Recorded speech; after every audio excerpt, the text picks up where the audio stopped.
আসসালামু আলাইকুম রহমতুল্লাহি ওবরকাত। প্রিয় দাখিল এবং আলিম ব্যাচের শিক্ষার্থীরা, আশা করি সবাই অনেক অনেক ভালো আছো। ইসলামের ইতিহাসের অন্যতম একটা গুরুত্বপূর্ণ টপিক হচ্ছে উহুদের যুদ্ধ। যেই টপিক থেকে এমন কোনো বছর নেই যে বোর্ড পরীক্ষায় প্রশ্ন আসে না। হয় তোমাকে এমসিকিউতে দিবে, না হয় সিকিউতে।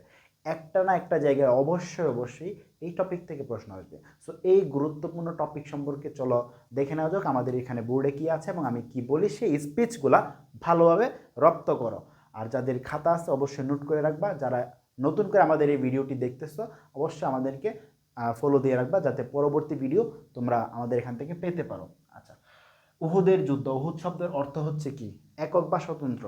কেননা উহুদ পাহাড়ের বা উহুদ যে পাহাড়টা, এই পাহাড়ের আশেপাশে আর কোনো পাহাড় ছিল না। এই জন্য এটাকে বলা হয় কি উহুদ পাহাড়। উহুদ শব্দের অর্থ হচ্ছে কি একক।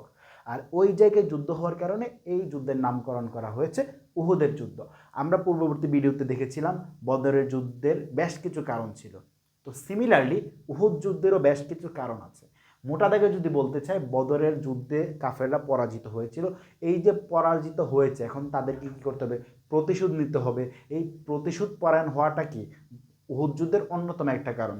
দ্বিতীয়ত আরেকটা এখানে দেখতে পাচ্ছ যে নারীদের বৎসরণা, মানে ওরা নারীরা তৎকালীন মানে কুরাইশের বা কুরাইশ বাহিনীর বা কাফের বাহিনীর যে নারীরা ছিল, তারা মানে রীতিমতো পুরুষদেরকে বৎসরণা করতেছিল এই বলে যে তোমরা এতজন মাত্র কয়েকজনের সাথে তোমরা পারলা না, ছিল মানে লজ্জাজনক অবস্থা। এই অবস্থায় মানে এরকমভাবে তাদেরকে বর্ষণা করতেছিল, যেগুলো তারা নিতে পারতেছিল না।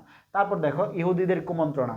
মদিনার যে সকল ইহুদি ছিল, তারা এই মদিনার মুসলমানদের বিরুদ্ধে বা মদিনা রাষ্ট্রের বিরুদ্ধে তোমার কাফের বাহিনীদেরকে মানে তাদেরকে অনুপ্রাণিত করতেছিল যে তোমরা কি করো, এদের সাথে যুদ্ধে লাগাও। কেননা যখন রাসূল সাল্লাল্লাহু আলাইহি ওয়াসাল্লাম মদিনায় গেল, তখন ইহুদিদের যে স্বার্থ, সেই স্বার্থে বাধা পড়লো।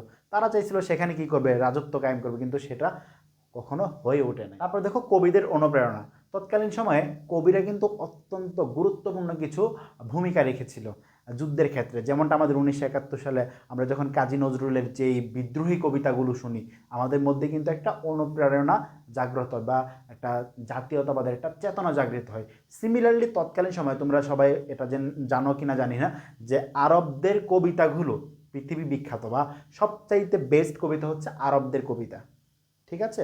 তো এখন তৎকালীন সময়ে যেমন কাব্বিন আশরাফ ছিল, তারা কি বিভিন্ন ধরনের কবিতা রচনা করে তোমার কাফেরদেরকে কি করতেছিল, যে তাদেরকে অনুপ্রেরণা দিচ্ছিল।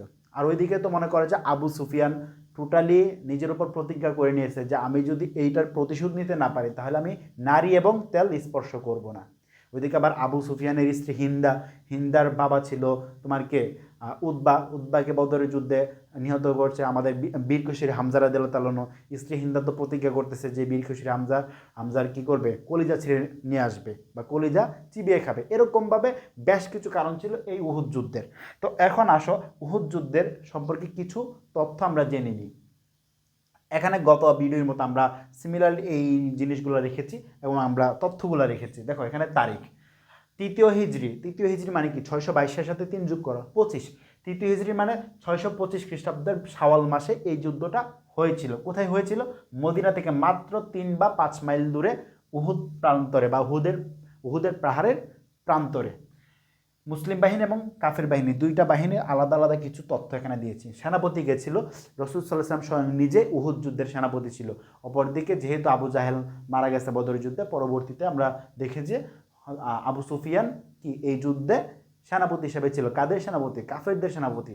এবং খন্দকের যুদ্ধে সে আবু সুফিয়ান কিন্তু নেতৃত্ব দান করেছিল। সর্বশেষ আবু সুফিয়ান মুসলমান হয়েছিল, তখন তার নামের পিছনে আমরা পড়ি কি হযরত আবু সুফিয়ান রাদিয়াল্লাহু তাআলা আনহু। যখন মক্কা বিজয় হয়েছিল তখন আবু সুফিয়ান রাদিয়াল্লাহু তাআলা আনহু ইসলাম গ্রহণ করেন। আচ্ছা, তো এখন দেখি এখানে বেশ কিছু তথ্য আছে। সৈন্য সংখ্যা। বদরের যুদ্ধে আমরা দেখেছিলাম মুসলমানদের সৈন্য সংখ্যা মাত্র ছিল 313 জন। এখন আসি আমরা উহুদ যুদ্ধে কতজন? দেখো মোট 1000 জন। 1000 জন কি আদৌ ছিল? ছিল না। যখন তারা যুদ্ধে আসতেছিল, তখন হুট করে পথ থেকে ফেরত গেছে প্রায় 300 জন। পথ থেকে ফেরত গিয়ে মানে যুদ্ধ থেকে চলে গেছে, মাঝখানে রাস্তা থেকে চলে গেছে 300 জন। তো এখন কতজন হয়ে গেল? 700 জন হয়ে গেল। তীরন্দাজ বাহিনীতে লোক ছিল মাত্র কতজন? 40 জন। তো এখন এই যে পথ থেকে ফেরত গেল 300 জন, এটা কার কারণে গেল বা কে এটা এই কাজটা করলো? মুনাফিক না, তা আব্দুল্লাহ ইবনে উবাই কি করছে, তার অনুচর সহ তার যে সকল শাগরেদ ছিল তাদেরকে নিয়ে সে চলে গিয়েছে। আর অপরদিকে যদি দেখি আবু সুফিয়ানের বাহিনী বা কাফের বাহিনীদের মধ্যে টোটাল মোট ছিল 3000 জন সৈন্য। 1000 জনের 700 জনের বিপরীতে 3000 জন। তার মধ্যে আবার নারীও ছিল, বর্মদারি ছিল 700, অশ্বারোহী ছিল 200, এবং তাইফ থেকে আবার শেষে যোগ দিছে আরও 100 জন। টোটাল এই সবাইকে নিয়ে তোমার কি উহুদের প্রান্তরে এই কাফের বাহিনীরা মুসলমানদের সাথে যুদ্ধ আরম্ভ শুরু হয় বা যুদ্ধ শুরু করে। তো এখন দেখো যুদ্ধটা যখন শুরু হয় বেশ কিছু কারণ ঘটছে মাঝখানে। যেমন তার প্রথমে যখন যুদ্ধটা শুরু হয় তখন মোটামুটি আমাদের মুসলমানরা কিন্তু অনেকটা এগিয়ে গিয়েছিল, বা মুসলমানদের তলোয়ারের আঘাতে তারা কিন্তু পিছু হটতে বাধ্য হয়েছিল। কিন্তু বাধ্য হওয়ার পরেও তারা কীভাবে আমাদের উপর অ্যাটাক করলো সেটা আমরা সবাই জানি। এটা হচ্ছে কি আমাদের টার্নিং পয়েন্ট, অর্থাৎ যুদ্ধ চলাকালীন সময়ে দুইটা ঘটনা ঘটে, যে দুইটা ঘটনা পুরো যুদ্ধটাকে চেঞ্জ করে দেয়। এক হচ্ছে মানে কাফেরদের মধ্যে একজন বলে ওঠে কি, তাকে মানে রাসূল সাল্লাল্লাহু আলাইহি ওয়াসাল্লামকে হত্যা করে ফেলছে সে এভাবে এটা চিল্লাইতে থাকে।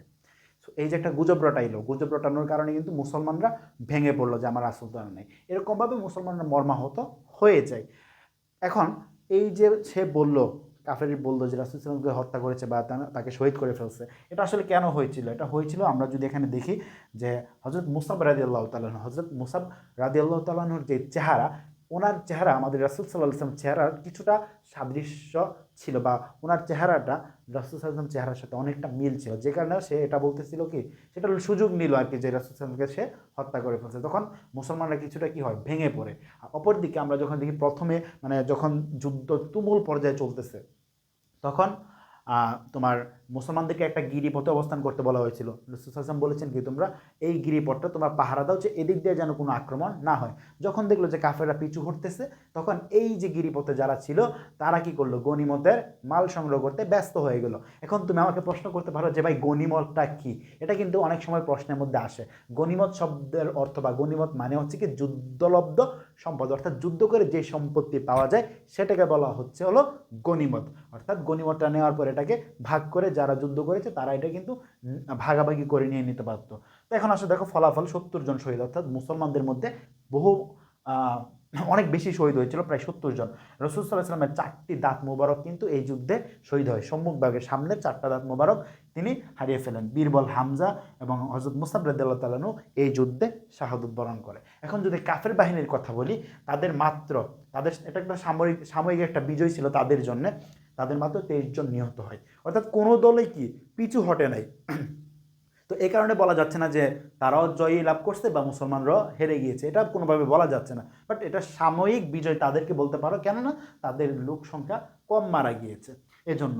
এখন আসো বিভিন্ন তথ্য যদি আমি বলি, গিরিপথে 50 জন তীরন্দাজ ছিল, আমি একটু আগে বলেছি। এখন প্রশ্ন করতে ভাই এখানে তীরন্দাজ 40, এখানে 50 কেন? টোটাল 50 জনের একটা টিম এখানে রেডি রাখছিল, এটা হচ্ছে মূল কথা। তো এই 50 জন টিমটাকে লিড দিচ্ছিল কে? হযরত আব্দুল্লাহ ইবনে জুবাইর রাদিয়াল্লাহু তাআলা আনহু। তো তার লিড থেকেও কি মানে রাসূল সাল্লাল্লাহু আলাইহি ওয়াসাল্লামকে একজন সেনাপতি হিসেবে যেই ডিরেকশন দেওয়া, সেই ডিরেকশনটা তো অবশ্যই দিয়েছিলেন যে তোমরা কোনোভাবেই এই জায়গাটা ছেড়ে যেতে পারবে না। কিন্তু তারা এই যে যখন দেখলো যে কাফেররা পিছায় গেল, তখন তারা কি করতে পারে না, নিজেদেরকে আটকে রাখতে পারে না। তারা নেতার আদেশ, সেনাপতির আদেশ অমান্য করে যুদ্ধের যে সম্পদ বা গনিমত সেগুলো আহরণ করার জন্য তারা ছুটে চলে গেলে একই পথ দিয়ে পাল্টা আক্রমণ করে কাফেররা মুসলমানদেরকে ছত্রভঙ্গ করে দেয়। এই যে সেনাপতির আদেশ অমান্য, এই আদেশ অমান্য হওয়ার কারণে কিন্তু এই যুদ্ধে মুসলমানদের অনেক বেশি শহীদ হয়েছিল। সো এই যুদ্ধটা কি মুসলমানদের জন্য একটা শিক্ষা। পরবর্তীতে এই শিক্ষাটা মুসলমানরা কাজে লাগিয়েছিল, এবং মুসলমানদের ধৈর্যের পরীক্ষা বলতে পারো, শিক্ষা বলতে পারো, বা এটা একটা আল্লাহ তাআলার একটা পরীক্ষা মুসলমানদের জন্য, ইমানি পরীক্ষা বলতে পারো, এইভাবে বলতে পারো। বাট মুসলমানরা কিন্তু হার মানে নাই বা হারে নাই, ঠিক আছে? তো এখন দেখো এই পাশে দেখো আবু তালহা, হযরত আবু তালহা রাদিয়াল্লাহু তাআলা আনহু, তার হাত হারাইছে এবং তিনি 70টিরও বেশি জখম হয়েছিল। এবং একটু আগে বলেছিলাম যে রাসূল সাল্লাল্লাহু আলাইহি ওয়াসাল্লাম নিহত হয়েছেন, এই যে একটা গুজব, এই গুজবটা রটাইকে অনেক সময় পরীক্ষার মধ্যে দিতে পারে ইবনে কুমাইয়া, অর্থাৎ কাফেরদের মধ্যে যে ইবনে কুমাইয়া ছিল সে এই গুজবটা রটাইছে। আমি আশা করছি এখন এই যে উহুদ যুদ্ধ সম্পর্কে তোমাকে একটু বেসিক, বা তোমাকে একটু বেসিক বলবো না, তোমাকে পুরোপুরি মোটামুটি ভালো একটা আইডিয়া তোমাকে আমি দিয়ে দিছি। তো এটা যদি ভালোভাবে ক্যাচ করতে পারো ইনশাল্লাহ পরীক্ষার মধ্যে প্রশ্ন আসলে তুমি এখান থেকে পাবা ইনশাল্লাহ। এমসিকিউর ক্ষেত্রে যদি বলি, তো সৃজনশীলের ক্ষেত্রে যদি বলি কোন জায়গা থেকে আসে, এই যে নেতার আদেশ অমান্য হওয়ার কারণে ঘটনাটা ঘটছে। যখন সৃজনশীলের উদ্দীপক পড়বে তখন তোমার মধ্যে কী মনে হবে, এই উহুদ যুদ্ধের কথা মনে হবে। এই যে ভাইয়া বললাম যে উহুদ যুদ্ধে এই কারণে হয়েছে বা উহুদ যুদ্ধের ঘটনাটা একটা ছোট করে বর্ণনা করলাম, তুমি পরীক্ষার হাতে হুবহু এই ঘটনাটা তুলে দিবা। দেওয়ার পর তুমি উদ্দীপকের সাথে এটা মিলে ইজিলি লিখতে পারবা। তুমি বিশ্বাস করে না, কোনো তুমি দাখিল হও আলিমের হও, এই জায়গা থেকে অবশ্যই তোমার প্রশ্ন আসবে ইনশাল্লাহ। তো আসসালামু আলাইকুম, আজ এই পর্যন্ত, অন্য একটা ভিডিওতে আবার দেখা হবে। আল্লাহ হাফেজ।